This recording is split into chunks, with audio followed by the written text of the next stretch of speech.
Welcome to the Economist in Your Ear podcast. What happens when a company goes from nearly being sold off for scrap to becoming the trillion-dollar engine of the global AI revolution, only to realize that standing at the very top of the mountain might be the most dangerous place of all? It is quite the question, honestly. It's a truly wild corporate ascent. Right. Today, we are exploring the subject of an incredible article titled How SK Hynix Became the King of Advanced Memory Chips. And it really challenges everything we think we know about how these massive hardware manufacturers are actually supposed to scale. Exactly. So our mission today is to take you on this journey to explore the really volatile, wild ascent of South Korea's SK Hynix. But, instead of just marveling at their success and the big numbers, we want to critically examine the vulnerabilities hiding behind their skyrocketing valuation. Because, if you're looking at the tech landscape right now, it is super easy to just assume these massive valuations are bulletproof. Yeah, they seem totally invincible. But we want to question whether this newfound dominance of theirs is actually sustainable, or if the foundation is maybe already starting to crack under the weight of its own scale. Well, history in the semiconductor industry definitely tells us that the higher you climb, the harder the eventual fall tends to be. And SK Hynix has climbed higher and, honestly, faster than almost anyone could have predicted. Yeah, to really understand where they are today, you have to realize just how incredibly close they were to absolute ruin. We have to go back to the early 2000s. Right, back when they were known as Hynix Semiconductor. Exactly. They were on the brink of total collapse because of this massive market downturn. Their sales had essentially halved. Which, in the memory chip business is basically a death sentence. Right, because of the overhead. Yeah, the fixed costs of running a fabrication plant, or a fab as they call it, are just astronomical. You can't just turn the machines off when demand drops. The costs keep piling up. Wow, yeah. And their market cap sank to a mere $500 million. Which, okay, $500 million sounds like a lot of money to you and me. Oh, for sure. But in the world of global semiconductor manufacturing, that is absolute pocket change. A single modern lithography machine used to print these chips can cost hundreds of millions of dollars on its own. Easily, yeah. So a $500 million valuation means the market viewed the entire company as basically worthless. Right. It was totally on life support. It got so bad that their American rival, Micron, actually tried to buy them out just to sell them off for parts. Yeah, they endured this brutal decade of restructuring, and they barely survived. The lifeline finally came in 2012. That was the SK Group acquisition, right? Exactly. They were acquired by the SK Group, which is one of South Korea's massive family-run conglomerates, the cables. And that provided the capital they desperately needed just to stay afloat. Right. And fast forward from that near-death experience to today, and the whiplash is just intense. In June of this year, they briefly dethroned Samsung Electronics as South Korea's most valuable company. Which is wild to think about. It's insane. Dethroning Samsung in South Korea is like, a regional soda company suddenly outselling Coca-Cola. And then the AI boom pushed their market cap past the $1 trillion mark in May. Trillion with a T. Trillion with a T. And they just executed a record-breaking NASDAQ listing on July 10th. They raised $26.5 billion in that process. Yeah, even with that slight slump the very next day. Right. There were some broader investor fears about high chipmaker valuations. Exactly. But the overall trajectory over the last few years totally defies gravity. Seriously, their stock is up 1,000% since the start of 2025. And their sales in the recent quarter tripled year over year. As a legacy hardware manufacturer, they are moving with the volatility of, a nimble software startup. It's unheard of for hardware. Right. Honestly, it feels a bit to me like a minor league baseball team that suddenly won the World Series, entirely because the rules of the game changed overnight to favor exactly the way they happened to swing the bat. That's a good way to look at it. I have some pushback on this whole narrative of them having a genius strategy. When you really look at the timeline, you have to ask, did they actually engineer this turnaround? Or did they just get incredibly lucky that the AI boom required exactly the kind of chips they happened to be making? Well, the reality is it's a nuanced combination of both. SK Hynix obviously cannot take credit for the AI boom itself. Right, they didn't invent ChatGPT. Exactly. They didn't invent generative AI or the large language models driving the demand. However, the realities of the chip-making industry dictate that you cannot simply luck your way into dominance. Because it's so expensive. Yeah, intensely high capital requirements and staggering technological sophistication. By its very nature, the industry overwhelmingly favors entrenched incumbents. Right, because the companies that already have the billions in revenue are really the only ones who can afford to build the next generation of multi-billion-dollar factories. That structural reality means underdogs almost never pull ahead in semiconductors. So, taking advantage of a sudden shift in the market requires a massive, almost incomprehensible amount of preparation. You don't just, happen to have the most advanced memory chips in the world sitting on a shelf by accident. So they made their own luck, essentially. Yeah, they were positioned to catch lightning in a bottle because they spent a decade quietly building the world's tallest lightning rod. I love that. Let's look at how they actually built that lightning rod then. Because the article credits a lot of this to a nimble, collaborative corporate culture. Right. In the early 2010s, Samsung was the undisputed king. They controlled about 40% of the market, while SK Hynix was the runner-up, sitting at roughly 25%.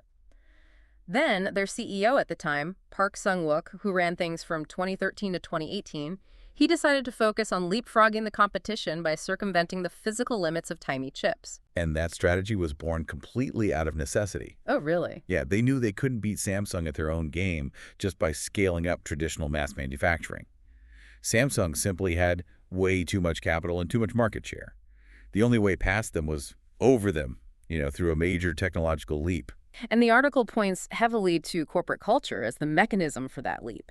You have their former HR chief, Han Sun-yeop, pointing to frequent one-on-ones, encouraging employees to speak out, collaborating across departments. It paints this picture of a really highly collaborative environment, which is apparently a very stark contrast to Samsung. Very much so. Samsung is widely known for a very cutthroat meritocracy. Right, like highly competitive. Exactly. Yeah. The environment at Samsung is historically described as much more hierarchical and heavily siloed. Internal competition between different teams is fiercely rewarded. Which probably drives good short-term results, right? It does, but it often prevents the kind of cross-departmental sharing needed for experimental, long-term technological leaps. And SK Hynix supposedly took the exact opposite approach. They even take unsuccessful engineering projects and turn them into failure case studies rather than career enders for the engineers involved. Right, it's a very different mindset. I mean, it sounds great on paper, and it makes for a heartwarming corporate narrative. But let's be real for a second. Didn't Samsung and Intel basically just hand them the crown on a silver platter through their own incompetence? Honestly, your skepticism is highly warranted there. I mean, corporate culture definitely matters for retention, but capitalizing on your opponent's strategic hubris matters way more. Yeah. The missteps from SK Hynix's rivals were monumental. They created this vacuum that SK Hynix was perfectly positioned to fill. When you look at Samsung's moves around 2019, it looks like a catastrophic error in judgment. They actually downsized their high-bandwidth memory team, their HBM team, just to divert investments into other types of traditional chips. It's mind-boggling in hindsight. Right. They basically took their eye off the ball on the exact technology that AI would soon demand. Well, the rationale at the time was that HBM was viewed as this sort of niche product, mostly useful for high-end graphics cards for video gamers. Yeah. Samsung's leadership just didn't anticipate the explosion of large language models that would suddenly require that specific type of memory architecture at a massive enterprise scale. So they bet on the wrong horse. Exactly. And by downsizing that department, they didn't just lose time, they alienated their own top talent. Because the engineers at Samsung, who still deeply believed in the HBM tech, who knew its potential, they ended up fleeing. Yeah. And they went straight to SK Hynix. Yep. And at the exact same time, Intel was struggling terribly with their own internal product delays and manufacturing roadblocks, so a whole crop of talented Intel engineers also jumped ship to join the South Korean memory maker. Right, so SK Hynix was just sitting there fostering this supposedly collaborative environment, and suddenly the absolute best minds from their biggest competitors just walked right through the front door. It's a classic case of an incumbent becoming way too comfortable with their current profit margins, allowing a hungry underdog to absorb their discarded talent. Okay, so SK Hynix absorbs all this discarded talent from Samsung and Intel. And it's exactly those engineers who helped them solve the massive physical roadblock that was holding the entire industry back, the heat problem. Yes, the heat problem is key. Which brings us to the actual physical technology that secured their monopoly with NVIDIA, which is high bandwidth memory. So high bandwidth memory, or HBM, is literally the lifeblood of the current AI revolution. Yeah. If you think about an AI processor like the ones NVIDIA designs, it is incredibly fast at doing math. but it needs data fed to it constantly to do that math. Right, it can't just sit there waiting. Exactly. Standard memory chips just cannot push data through the pipeline fast enough to keep the processor busy. It creates a massive bottleneck. And SK Hynix started working on a solution to this bottleneck way back in 2008 through a partnership with AMD. And by 2013, they ran an early trial that proved a crucial concept. Which was revolutionary. Yeah, that if you stack memory chips vertically, literally resting on top of each other, you can achieve significantly faster processing speeds because the data has less physical distance to travel. The limitation back in 2013 was purely economic. The manufacturing process was so complex that the chips were simply too expensive for commercial customers to actually buy. The AI market hadn't created that desperate, price-insensitive demand for speed yet. Right. But more importantly, the physics problem of stacking chips vertically is immense. Okay, to help you visualize this, imagine building a skyscraper out of laptops. You want to stack them higher to save space and increase the speed at which you can run a cable between them. But every laptop generates heat. Right, lots of heat. When you stack them directly on top of each other, that heat has nowhere to go. The higher you stack them, the more likely the whole building is to just melt down. Heat dissipation is the ultimate enemy of computer engineering because heat physically warps the silicon and destroys the circuitry. That visual perfectly encapsulates the engineering nightmare they faced. And this is where that culture of tinkering at SK Hynix actually yielded a tangible breakthrough. They developed a major innovation called mass reflow molded underfill. Okay, that is a very dense, highly technical phrase. Oh, no, it's quite a mouthful. What does mass reflow molded underfill actually mean in practical terms? So it involves taking those vertically stacked chips and filling the microscopic gaps between them with a highly specialized proprietary liquid molding material. Like a liquid filler. Yeah, and this liquid doesn't just hold them together. It essentially acts as a thermal bridge.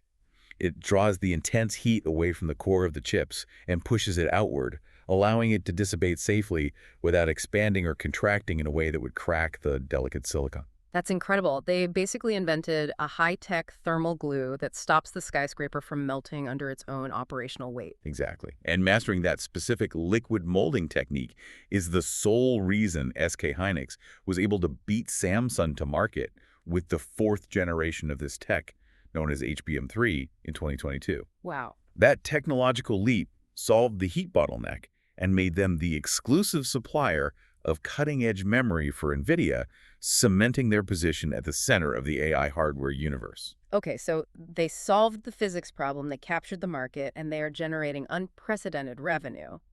But this brings us to the looming threat. Always a looming threat. Right. If you're looking at your own tech portfolio right now, it's easy to see $1 trillion valuation and just assume it guarantees future stability.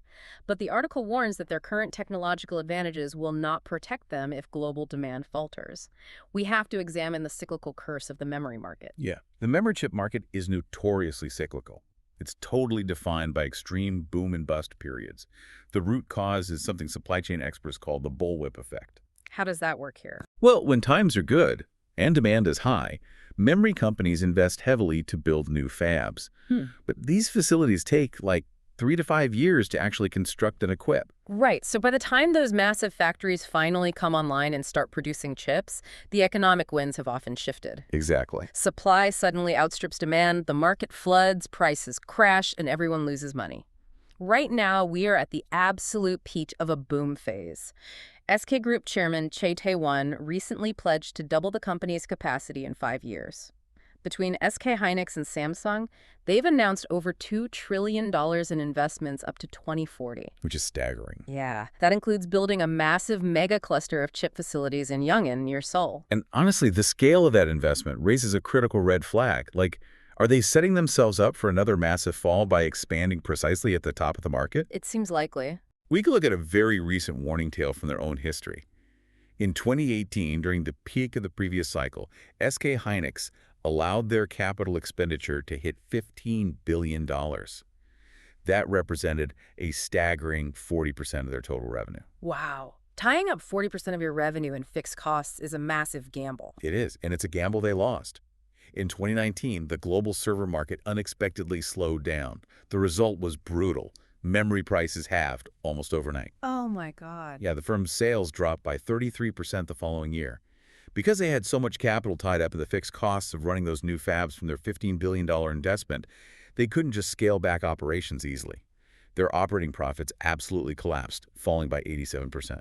That is devastating. So looking at this current $2 trillion investment plan, you have to wonder if they are just repeating the exact same mistake they made in 2018, just on a much larger scale. The company is claiming that things are different this time because they have secured stricter, long-term supply agreements with their clients, which theoretically locks in demand. But, I mean, isn't that the exact same reassurance every company offers right before a cyclical crash? This time is different is easily the most dangerous phrase in corporate finance. Truly. Now, SK Hynix is attempting to build some structural defenses. They have promised investors they will cap their capital spending at 1/3 of their revenue, and over the past year, it's averaged a more conservative 22%. Okay, that's better. Yeah, and analysts like Jing Ji Yu at Morningstar suggest that the combination of these caps and long-term contracts might make the next down cycle, not as violent as previous ones. Well, not as violent isn't exactly a guarantee of smooth sailing. And the risk of massive overinvestment colliding with shifting demand is very real. Because the competitors aren't just sitting still letting SK Hynix run away with the market. Oh, definitely not. Samsung and Micron are aggressively accelerating their own HBM programs to catch up. In fact, both of those rivals are set to supply a portion of the HBM needed for NVIDIA's highly anticipated upcoming Vera Rubin server rack. So they're already losing that exclusive grip. Exactly.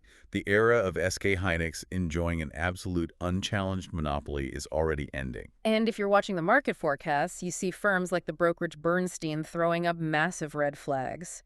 They are forecasting that memory prices are going to peak next year. And their models predict that peak will precipitate a 45% drop in sales for SK Hynix by 2028. That's a huge hit. It is. And that's before you even factor in the geopolitical wildcard of China. Right, because the Chinese dynamic fundamentally alters the supply and demand math here.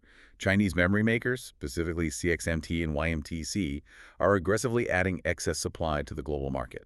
But this isn't just normal market competition, though. There is a specific reason China is flooding the market. Right, the sanctions. Yeah, because of U.S. sanctions, Chinese firms are largely locked out of manufacturing the most cutting-edge AI chips. So fueled by massive state subsidies aimed at achieving technological independence, they are churning out massive quantities of legacy foundational memory chips. And that state-subsidized production drives down the global price of standard memory.